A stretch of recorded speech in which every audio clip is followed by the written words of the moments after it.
نہیں سمجھ آئی؟ جدید اقبال سے پوچھ جنید اور بایزید کیا ہیں، بابے تو شے کچھ نہیں، پوچھ اقبال سے وہ کیا کہتے ہیں۔ اقبال کہتے ہیں شوکت سنجر و سلیم تیرے جلال کی نمود، فقر جنید و بایزید تیرا جمال بے نقابت۔ اچھا بتانا یہ ہے کہ بایزید کون ہے، بتانا تو یہ ہونا چاہیے قرآن و سنت میں ہی لکھا ہوا ہے۔ تو سرکار پھر ہم نے آپ کی پبلک کو بتا دیا کہ بایزید وہ ہے جو کہتا تھا میں قسمیاں کہتا ہوں۔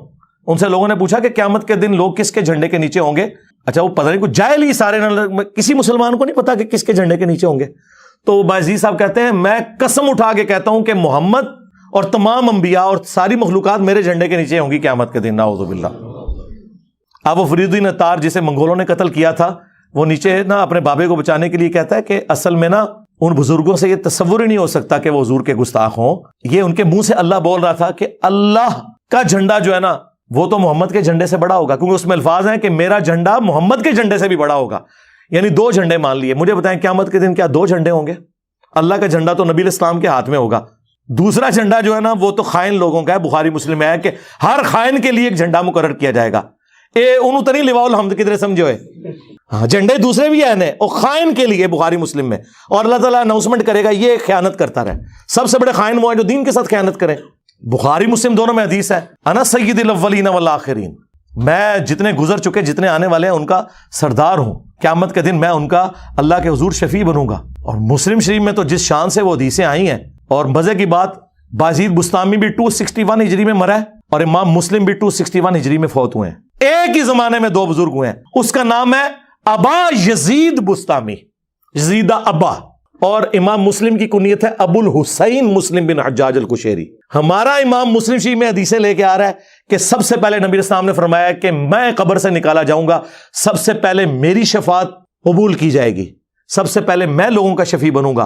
اور مسلم شریف میں ایک اور حدیث ہے، نبی اسلام نے فرمایا سب سے پہلے جنت کے دروازے پہ میں جاؤں گا، اور داروغے جنت مجھ سے پوچھیں گے کہ کون، تو میں کہوں گا محمد، تو وہ کہیں گے کہ مجھے اللہ نے حکم بھی یہ دیا تھا کہ آپ کے نام کے اوپر دروازہ کھلنا ہے۔ سرکار تواڈے بامبیاں نوں کسی نے کھنگڑ بھی نہیں دینا۔ اللہ تعالیٰ آپ لوگوں کا حشر انہی کے ساتھ کرے، اور ہمارا حشر اپنے محبوب صلی اللہ علیہ وآلہ وسلم، ان کے جانثار اہل البیت صحابہ کرام اور خلفائے راشدین کے ساتھ کرے، رضی اللہ عنہم اجمعین وعلیہم السلام اجمعین، آمین۔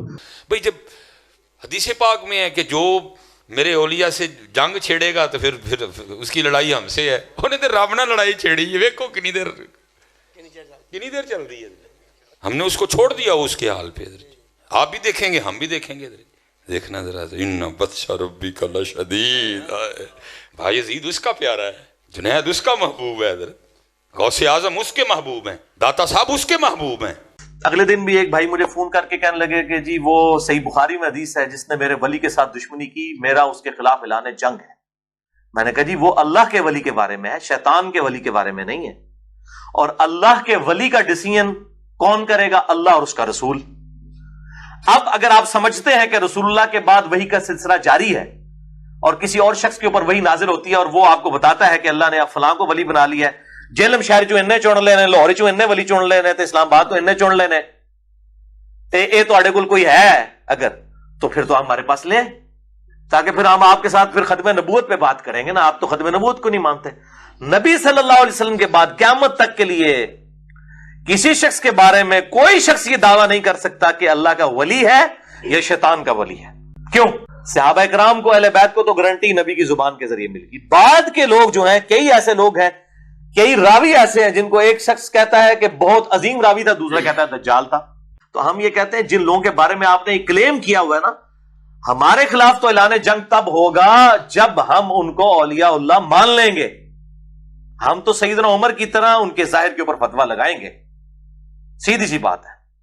لہٰذا ہمارے اوپر کوئی گرفت نہیں، نبی صلی اللہ علیہ وسلم نے سیدنا عمر پہ کوئی گرفت نہیں فرمائی۔ ہم تو کہتے ہیں جی جن کا دعویٰ ہے کہ یہ بزرگ ہیں، اولیاء اللہ ہیں، اولیاء اللہ سے غلطی تو ہوگی لیکن گستاخ رسول نہیں ہوگا اولیاء اللہ۔